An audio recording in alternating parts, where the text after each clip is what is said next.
I arrived at my mother's birthday dinner on a delivery scooter because downtown traffic was a nightmare, and parking near the waterfront restaurant cost more than my first apartment. Personally, I thought the scooter looked cool. Matte black paint, custom chrome trim, silent electric engine. Unfortunately, my family saw it and immediately decided I was one unpaid bill away from living inside it. The second I took my helmet off, my older brother Derek started laughing so hard he nearly dropped his champagne glass. "No way," he said. "You actually deliver food now?" His fiancée Vanessa looked me up and down like I tracked mud into church. "That explains the jacket. Honestly, this is kind of adorable in a sad way." I glanced at the massive glowing sign above the restaurant entrance and smiled. "Yeah. I work with food." Technically true. Uncle Ron waddled over already smelling like whiskey and expensive cigar smoke. He slapped a crumpled 10-credit bill against my chest. "Here," he announced loudly. "In case Mom's birthday tips are bad tonight." The relatives around him burst out laughing. My mother looked embarrassed but not embarrassed enough to stop them. "Ron, leave him alone." "What?" Ron grinned. "I'm supporting local business." Derek smirked and adjusted his designer suit. "Seriously though, Ethan, you could have at least changed clothes before coming here." I looked down at my black delivery jacket with the silver company logo across the chest. The same logo currently glowing on 3 billboards outside. "Comfort matters," I said. Vanessa leaned toward Derek and whispered loudly enough for everyone to hear. "I thought your brother owned crypto or something." "I said he invested in crypto," Derek replied. "Apparently the investment was emotional." Another round of laughter. Honestly, I almost respected the consistency. The valet near the entrance suddenly straightened the moment he saw me. His eyes widened slightly. "Good evening, S.I." I coughed loudly. The poor guy immediately pivoted mid-sentence like his soul had left his body. "Seriously crowded tonight," he finished awkwardly. I gave him a tiny nod that basically translated to "Please don't ruin this for me." Inside, the restaurant buzzed with music, floating holographic candles, and wealthy people pretending they liked each other. Servers moved quickly between tables carrying glowing cocktails and sizzling platters while Derek acted like he personally owned the city. Which was funny. Because technically, I owned about 30% of this block. A tall alien waitress with silver eyes emerged from the dining room carrying a tray of drinks balanced effortlessly on one hand. Lyra spotted me instantly, and the corner of her mouth lifted in amusement. "There you are," she said. Before anyone could react, she leaned down and kissed my cheek. Not a friendly little air kiss either. An actual kiss. Vanessa blinked rapidly. "Wow. The staff here is extremely welcoming." Lyra looked directly at her. "Only to people we like." I bit the inside of my cheek to stop laughing. Derek completely missed the tension. "Ethan probably delivers here all the time. Sometimes twice a day," Lyra replied smoothly. Which was also technically true. Mom smiled politely at Lyra. "Thank you for taking care of my son."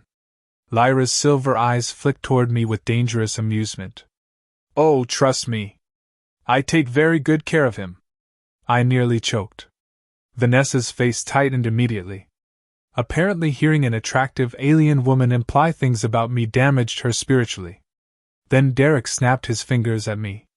"Hey, since you're already dressed like staff, grab those extra chairs, would you?" For one beautiful moment, the entire universe became silent. Even Lyra froze. One of the nearby servers looked horrified. I slowly turned toward Derek. "You want me to carry chairs?" "Well, yeah," he said. "Might as well make yourself useful." I stared at him for 2 full seconds before smiling. "Sure," I said. "Why not?" The manager standing near the kitchen physically flinched like he just witnessed a man accidentally insult a warlord. By the time everyone moved toward the private dining area, I had already carried 6 chairs, helped one nervous waiter fix a collapsing dessert cart, and accidentally started a rumor among my relatives that I'd picked up a second job. Derek looked proud of himself the entire time. That should have been my warning sign that karma was warming up backstage. The private room overlooked the harbor through massive glass walls, with floating lanterns drifting above the tables like tiny moons. Expensive music hummed through hidden speakers while my relatives fought each other politely over seating positions closest to Mom. Vanessa practically body-checked Aunt Kelly for a chair near the center. Then Derek clapped his hands dramatically. "All right, everybody, seating arrangements." I already knew this was going to be stupid. He pointed toward the giant VIP table near the windows. "Immediate family here." Then his fingers slowly moved toward the back corner beside the kitchen doors.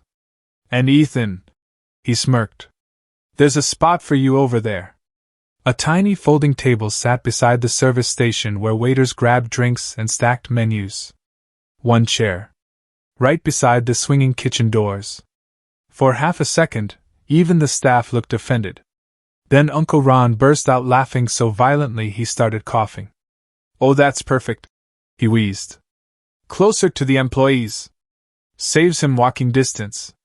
Vanessa grinned into her wine glass. "Honestly, he'll probably feel more comfortable there." Mom looked uncomfortable again but still said nothing. That part actually stung a little. Not enough to ruin my night, but enough to remember later.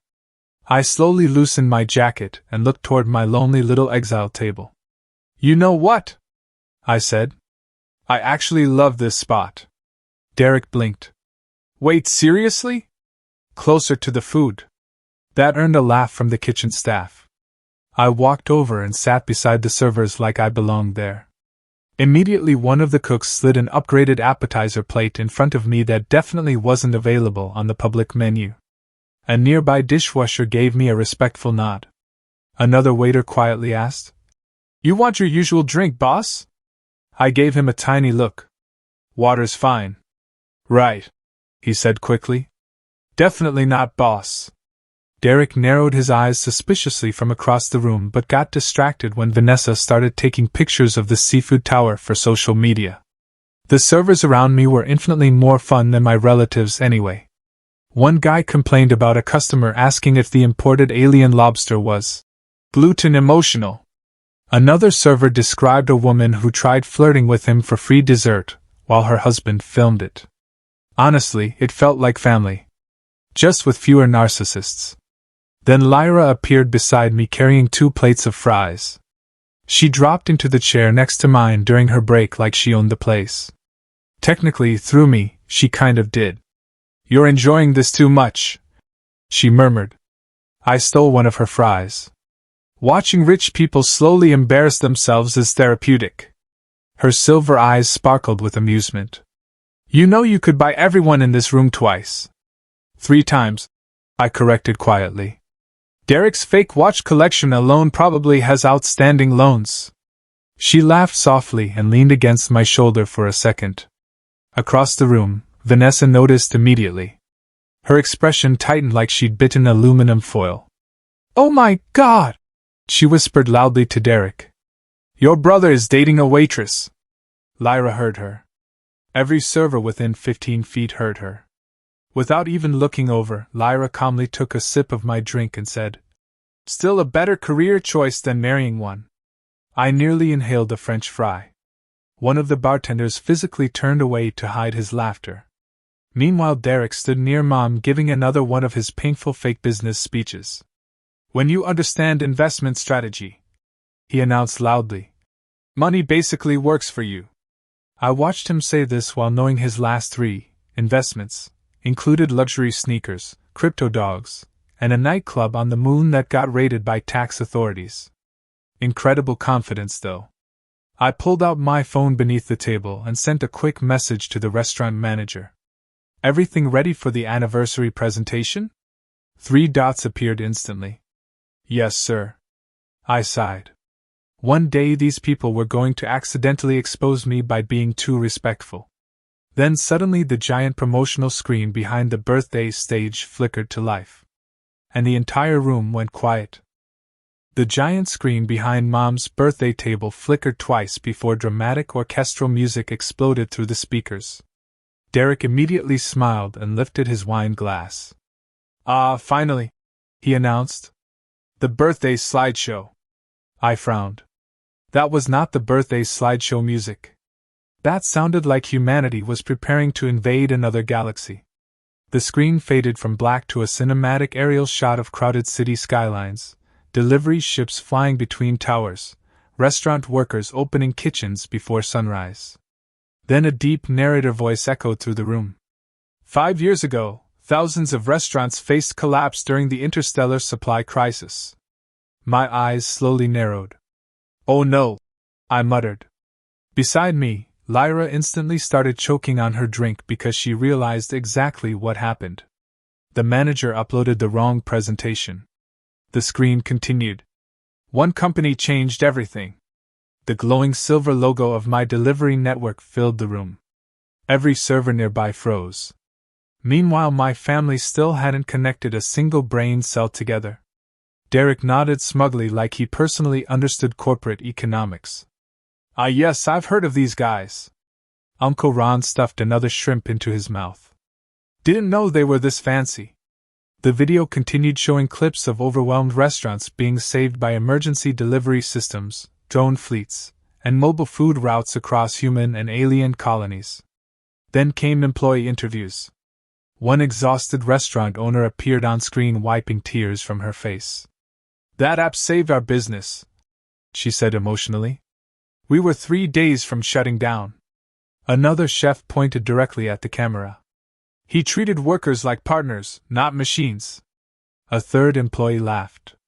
The founder still delivers food himself sometimes. Dude's completely insane. At that point, Lyra was no longer pretending to stay calm. She had buried her face against my shoulder, trying not to laugh out loud. I whispered, I am firing that manager. No, you're not, she whispered back. You love this. Unfortunately, she knew me too well. Then the music shifted. The screen displayed a silhouette standing beside one of the original delivery scooters. My original delivery scooter. The narrator's voice deepened dramatically. Built by one man who believed the people carrying food deserved more respect than the people ordering it. And then my face appeared across the 12-foot screen in ultra-high definition. Silence. Absolute silence. Even the kitchen stopped moving. Underneath my smiling face, glowing silver letters appeared. Founder and CEO, Dashdine Interstellar. Largest human-alien delivery network in 3 systems. I slowly closed my eyes. Somewhere across the room, a wine glass shattered. When I opened my eyes again, every single relative was staring at me like I'd just removed a human mask and revealed I was 3 raccoons inside a trench coat.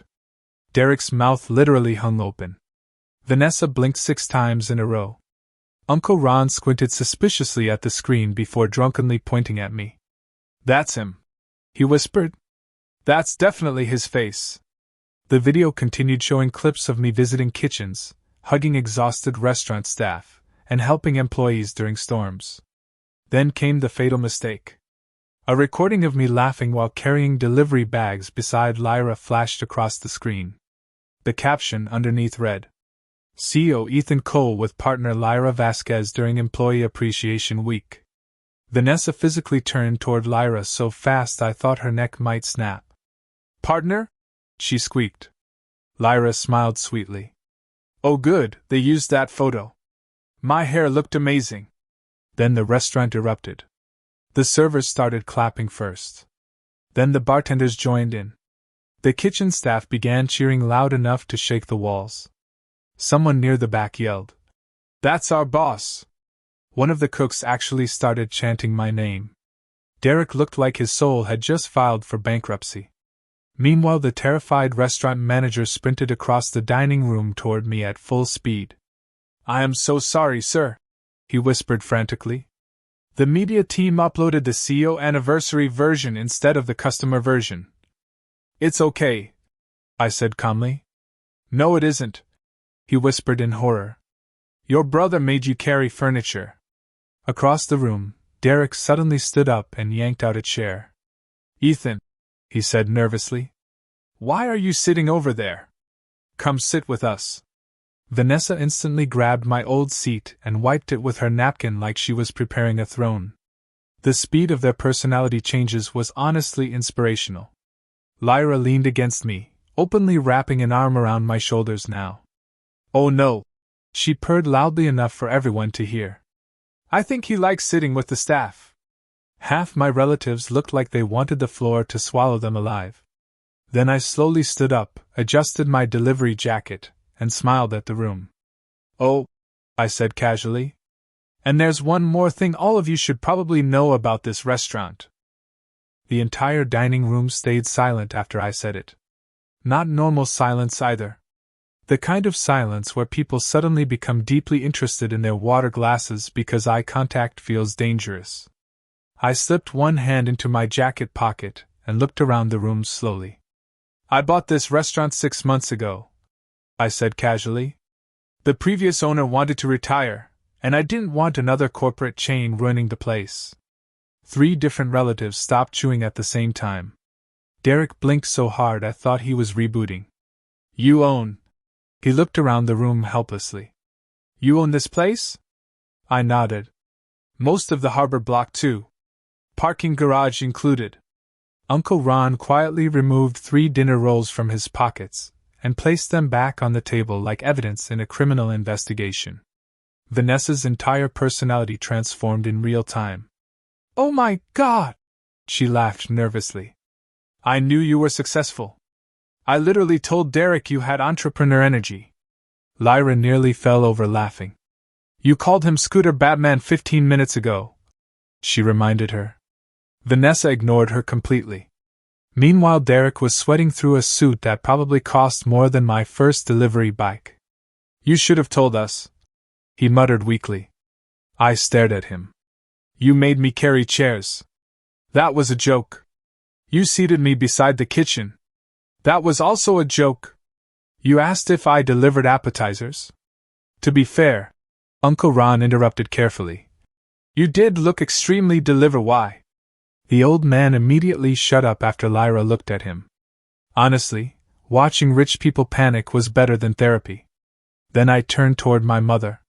Her eyes looked watery now, confused and emotional and maybe a little guilty. "You really built all this?" she asked softly. That hit harder than everything else combined. Not because she doubted me. Because she sounded like she finally saw me for the first time in years. I smiled gently. "Yeah, Mom. I did." For a moment the room lost all the comedy. She stood up slowly and walked toward me while everyone watched. "When your father left," she said quietly, "you were the one working 3 jobs to help me pay rent." Derek looked down instantly. Mom touched the logo on my jacket carefully. "And I let everyone treat you like you never became anything." The guilt in her voice was real enough to erase my irritation. I hugged her tightly. "You don't owe me anything," I said. "Tonight was supposed to be about you anyway." Then I snapped my fingers lightly toward the manager. "Actually," I said, "bring out the documents." The manager hurried away. Derek looked terrified again. "Documents?" A leather folder arrived at the table moments later. I handed it to Mom. "I was going to wait until dessert," I said. "But surprise reveals seem popular tonight." She opened the folder slowly. Then her hand flew to her mouth. "I transferred 15% ownership of the restaurant to you," I said. "Happy birthday." Mom actually started crying. Not elegant movie crying either. Full ugly emotional crying. The kitchen staff instantly started applauding again. One of the waiters yelled, "That's how rich people should act." I pointed toward him. "Triple his bonus." The waiter nearly fainted. Then I turned toward the employees gathered near the kitchen doors. "And every single person working tonight gets a paid vacation package and year-end bonus." The entire restaurant exploded into cheers. Meanwhile, my relatives looked like background characters during someone else's victory speech. Derek suddenly forced a smile. "You know, Ethan, maybe we should talk business sometime." Lyra made a choking noise beside me. I stared at my brother for 3 long seconds. "Actually," I said, "I do have a job opportunity for you." His face lit up instantly. "Really?" "Absolutely." I pulled a spare delivery helmet from under the table and handed it to him. You start Saturday. The room erupted. Even Mom laughed through tears. Derek stared at the helmet in horror. You can't be serious. Oh, I'm very serious, I said. You said delivery work builds character. Uncle Ron slapped the table, laughing so hard he almost fell sideways. Vanessa suddenly stepped closer to me, smiling in that fake polished way people use when they smell money. You know, she purred, touching my arm. I always thought you were the interesting brother.